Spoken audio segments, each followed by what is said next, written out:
अब तुम्हें ये देखना है कि ऐसे तुम्हारे आसपास कौन से लोग हैं, अपलिफ्टर कौन से हैं, स्टेगनेंट कौन से हैं और ड्रेनर्स कौन से हैं। ये सीरीज बहुत इंपॉर्टेंट है तुम्हारे लिए, तुम्हारे ऐसे किसी भी जानने वाले के लिए जो इन चीजों से परेशान है।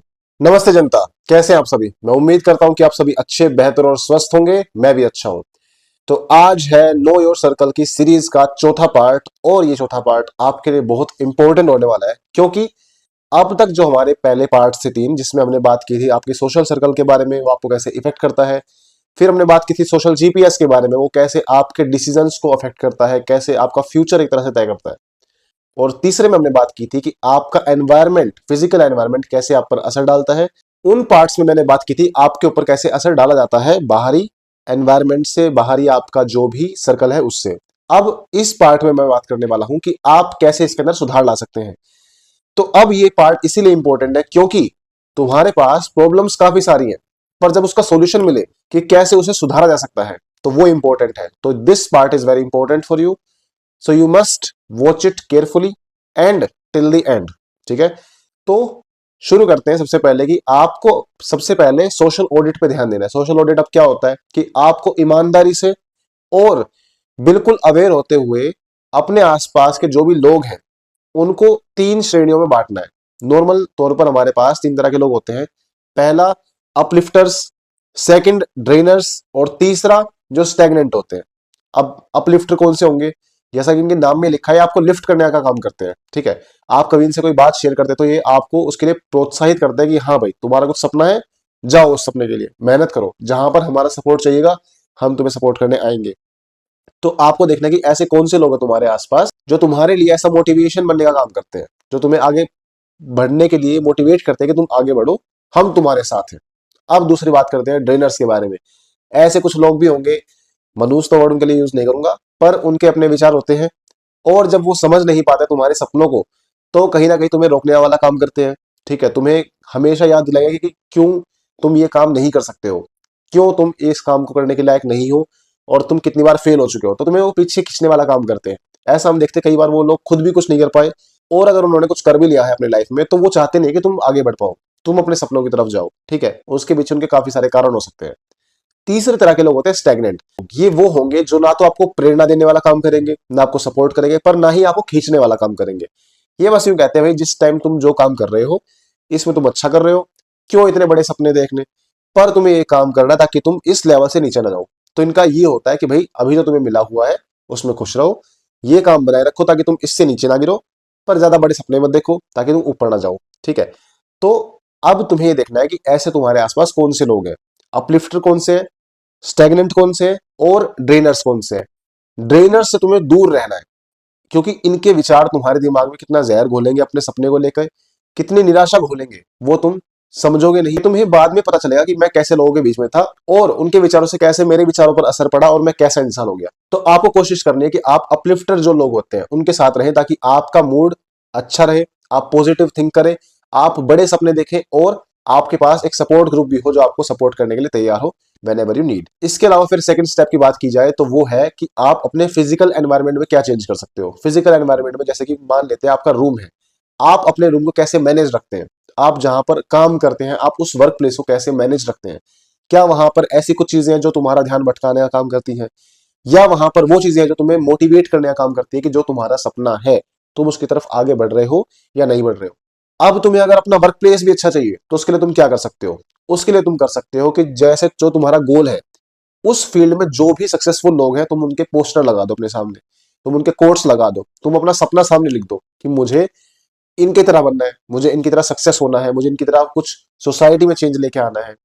जब तुम्हें दिखता है कि मेरा सपना सामने है और ऐसे कुछ लोग हैं जो उस सपने को पूरा कर चुके हैं, डजेंट मैटर कि उनकी कैसी सिचुएशन थी, कैसी मुश्किलें उनके सामने आई, पर वो पार कर गए, तो यहां से आपके पास एक रीजन आता है, स्ट्रॉन्ग रीजन, कि अगर ये कर सकते तो मैं भी कर सकता हूं।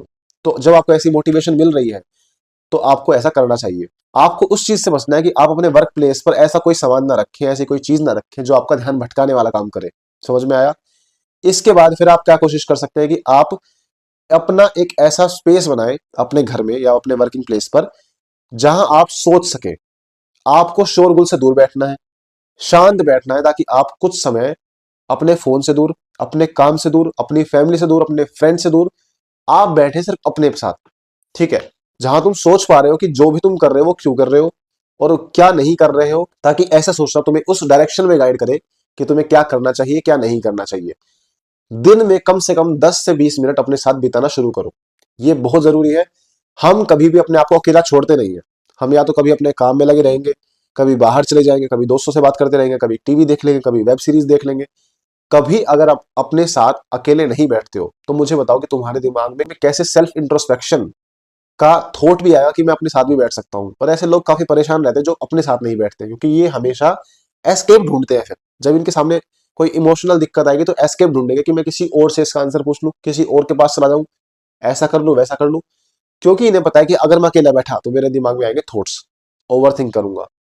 तो ऐसा ना हो इसलिए जरूरी है कि तुम अकेले बैठना शुरू करो 10 से 20 मिनट। ये सेल्फ केयर ही एक तरह से होता है कि तुम अपने लिए सोच रहे हो और अपने साथ बैठना सीख रहे हो।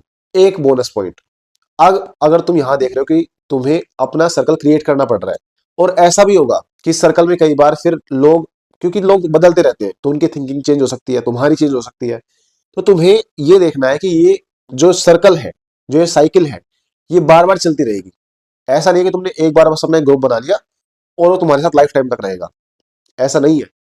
तुम्हारे साथ लाइफ टाइम तक कुछ ही लोग रहेंगे, कुछ लोग होंगे जो छूटते जाएंगे, कुछ लोगों के साथ तुम्हारा जो कॉन्टेक्ट होगा वो कम हो जाएगा, और ये होना नॉर्मल है। तो तुम्हें ये हमेशा दिमाग में रखना है कि तुम्हारे साथ ये चीजें होती रहेंगी। तुम्हें बार बार अपने लिए एक सर्कल क्रिएट करता रहना पड़ेगा, क्योंकि तुम चाहते हो कि तुम अपनी लाइफ में अच्छा करो। अब वो अच्छा करना ये नहीं है कि मैं बस फायदा देखूं अपना, कि यहाँ फायदा मिल रहा था यहाँ चला गया, यहाँ फायदा देख रहा हूं तो यहाँ चला गया। ऐसा नहीं करना है। तुम्हें बस ड्रेनर्स जो थे उससे, जो नेगेटिव लोग थे उनसे अपने आप को बचा के रखना है, ताकि तुम जब काफी लंबे टाइम से अच्छा काम करते आ रहे हो, तुम अपनी लाइफ में पॉजिटिव रिजल्ट्स देखते आ रहे हो, उस स्टेज से तुम नीचे ना गिर जाओ। और ऐसा ढूंढने के तुम्हारे पास काफी सारे तरीके हैं। तुम अपने आसपास देख सकते हो, तुम सोशल मीडिया पर देख सकते हो ऐसे इन्फ्लुएंसर्स जो अच्छा कुछ कंटेंट तुम्हारे बीच में स्प्रेड करते हैं, जो अच्छे मैसेजेस स्प्रेड करते हैं, तुम्हें हाउ टू थिंक करना सिखाते हैं, जो शायद इसकी तरह हो सकते हैं, इस इंसान की तरह। ठीक है तो तुम्हें ये देखना है कि तुम अपने लिए अच्छा सर्कल क्रिएट करो, क्योंकि वो सर्कल तुम्हें आने वाले टाइम में हेल्प करेगा। अभी तुम्हें शायद हो सकता है कि उसके तुम्हें कम रिजल्ट देखने को मिले।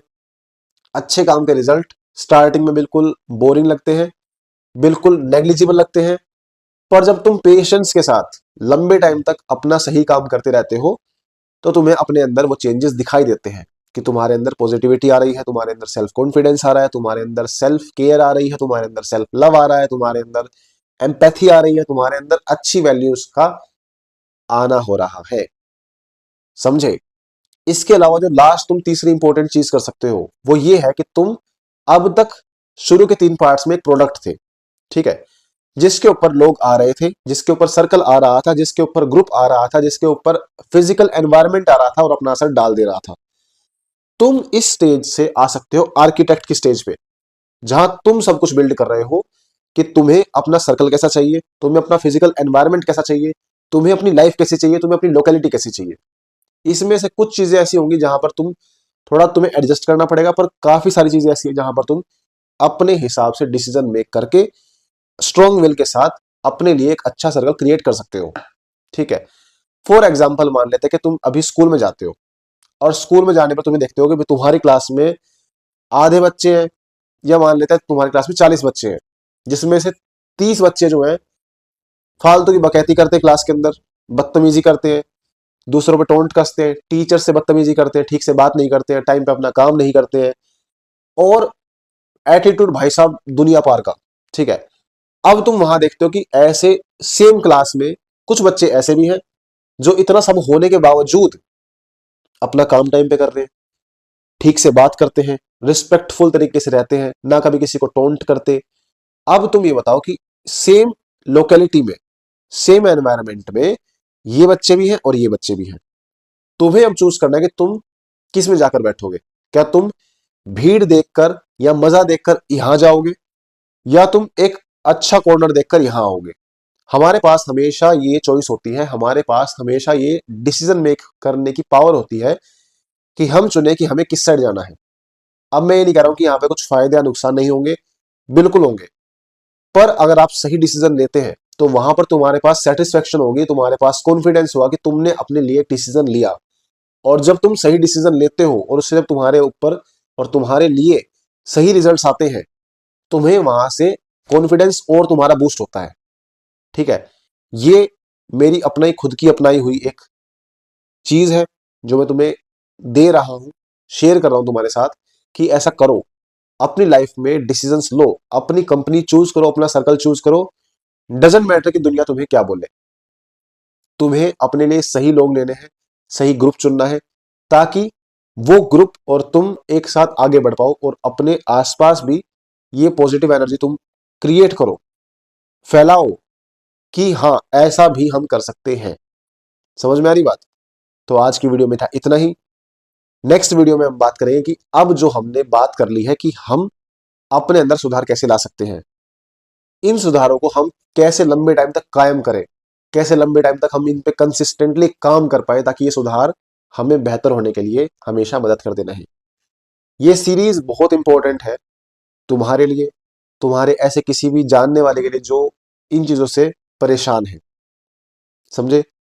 तो आई रिक्वेस्ट यू कि इस सीरीज को तुम जरूर पूरी देखो।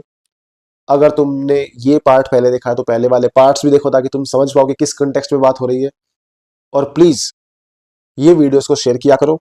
मैं जरूरी नहीं कह रहा कि सिर्फ मेरी वीडियो शेयर करो, ऐसे जो भी तुम इन्फ्लुएंसर्स या कंटेंट क्रिएटर्स देखते हो जो ढंग की चीज, हाउ टू थिंक करना सिखा रहे हैं, उनको शेयर करो, ताकि लोगों को पता चले कि हाँ ऐसे कंटेंट क्रिएटर्स भी हमारे आसपास हैं जो बेफालतू की चीज ना करके कुछ ढंग का और लाइफ जीना सिखा रहे हैं, कुछ अच्छी वैल्यूज हमें दे रहे हैं। इनकी तरफ भी हम जा सकते हैं, ये भी कुछ ऑप्शंस हैं, ताकि वो भी डिसीजन मेक करना सीख पाए, ताकि वो भी अच्छा अपना सर्कल क्रिएट कर पाए। समझे? तो ये वीडियो पूरी देखी उसके लिए थैंक यू सो मच। और आज की वीडियो में इतना ही, मिलते हैं नेक्स्ट वीडियो में। तब तक के लिए नमस्ते, ख्याल रखो।